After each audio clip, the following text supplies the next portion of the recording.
Hi there, this is my first screencast and I'm going to take advantage to explain to you how to do the mediation written activity for the prueba de certificación. Right. In prueba de certificación, you will have a text of maximum 200 words. In this case, it's 184. And you will have to reduce it to about 70 words. Okay.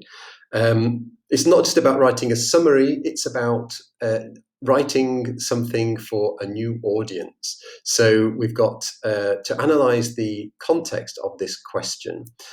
Who, why, and what are we mediating? Well, if I look at the text, it says a male English friend who is a computer technician. Well, that's who I'm going to write to. That's the person I'm mediating for. He's going to apply for a job working with algorithms and artificial intelligence. He's an activist for gender equality. Extra information there could be important. And here is convinced that AI will help to achieve this.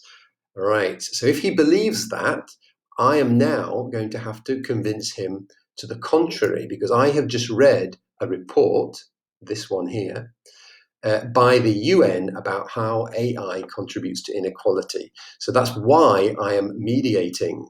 I have to tell him that he's got it wrong. And what am I going to include in my email? Well, it says here, write a short email to him explaining why he's wrong and what can be done to improve the way our AI works. So that's my, there we go, that's my what am I actually going to write about. And that will limit me to what I select. I'm not just going to summarize everything in the text, but only the relevant information to that. And there's always an element that is specific to this person. In this case, it's an emotional element.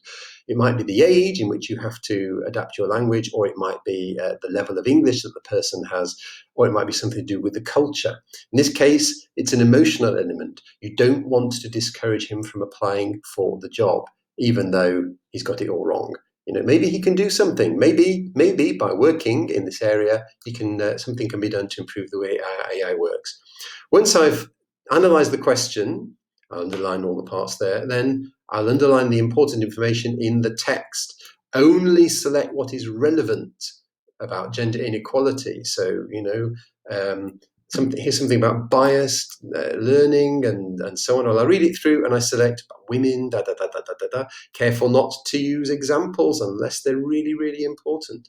When I've got all the parts underlined, then I write notes. Why do we write notes? Because we don't want to copy the text. I just want to write the main information, not full sentences. If I copy something like machine learning algorithms not biased inherently, and all I've taken out is R, I'm going to write the same sentence, which is not the way I would never say that. Would you say that?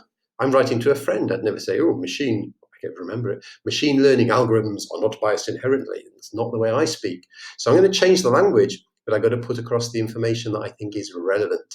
So all these are very important, trying to find synonyms. Once we have the notes, then don't look at the text, look at your notes, and that's when you're going to reconstruct the information. Avoid examples of points. Examples aren't needed if you've made your point. And so, you know, just keep yourself limited to what is in the material. Don't go outside the text. You only have 70 words and you will find out it is not much. And then you use your notes to write up the summary. And of course, consider the emotions. You don't want to discourage him from applying. These are my notes. And that is my answer. So that gives you an idea very quickly without reading it what I've done. Now I would like you to try to do the same. Do it first and then compare with my answer, which is in the second attachment. And there we go.